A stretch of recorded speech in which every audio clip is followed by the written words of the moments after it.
Bismillahirrahmanirrahim. Assalamualaikum warahmatullahi wabarakatuh. Perkenalkan, nama Syarif Mulyanto Lasalutu dengan NIM 1810301155. Saya dari kelompok 5C3 fisioterapi. Di sini saya akan melaksanakan praktikum manajemen bencana. Dan di sini saya mendapatkan manajemen bencana pada anak. Pada bencana itu terbagi menjadi 3 fase. Yang pertama itu fase pra bencana, yang kedua itu saat bencana, dan yang terakhir itu pasca bencana. Yang pertama pra bencana. Yang harus kita lakukan sebagai fisioterapi pada saat pra bencana itu, yang pertama itu kita harus bersosialisasi. Dan di sini saya mendapatkan kasus pada anak, maka akan terasa berbeda jika kita bersosialisasi dengan anak-anak. Langkah baiknya kita bersosialisasi itu dengan orang tua dari anak-anak. Dan yang harus kita lakukan selanjutnya itu kita harus mempersiapkan fasilitas yang dianggap penting. Contohnya pada anak itu pakaian, susu, popok, dan sebagainya. Dan fase berikutnya itu pada saat bencana. Pada saat bencana itu kita harus menyuruh orang tua atau ibu harus selalu bersama anaknya. Yang kedua itu kita harus mengevakuasi korban ke tempat yang lebih aman. Dan jika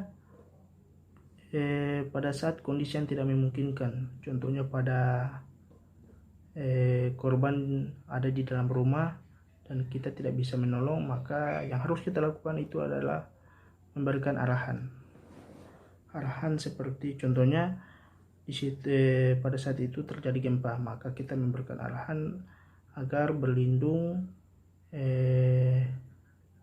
tempat yang lebih aman, contohnya di bawah meja atau bawah tempat tidur, seperti itu. Dan yang terakhir itu pada saat pasca bencana. Pada saat pasca bencana itu kita pasti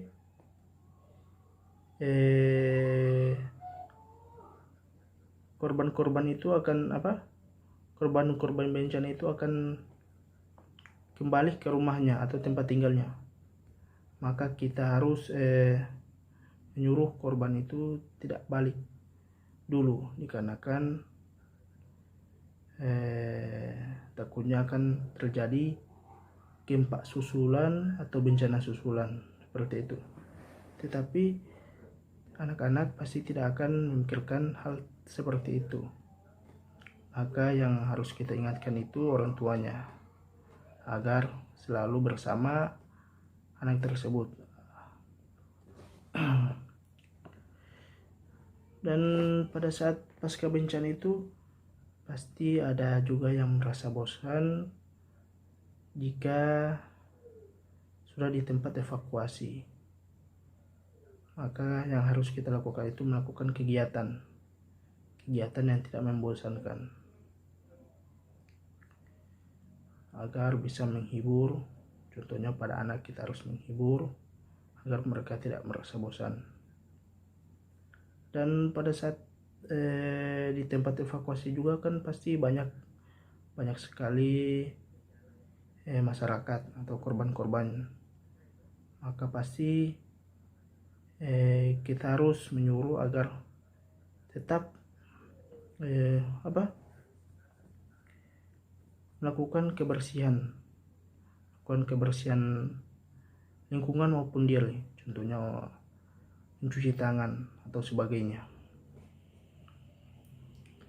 Dan pada saat pasca bencana juga pasti ada yang mengalami kecacatan. Maka tugas kita sebagai fisioterapi itu atau tenaga medis itu memberikan fasilitas atau berupa alat untuk orang-orang yang mengalami kecacatan setelah adanya bencana. Tetapi sebelum memberikan fasilitas, kita harus melakukan pendataan terlebih dahulu terhadap orang yang mengalami kecacatan. Ya, seperti itu praktikum saya untuk modul manajemen bencana. Apabila banyak salah atau kekurangan mohon dimaafkan. Wassalamualaikum warahmatullahi wabarakatuh.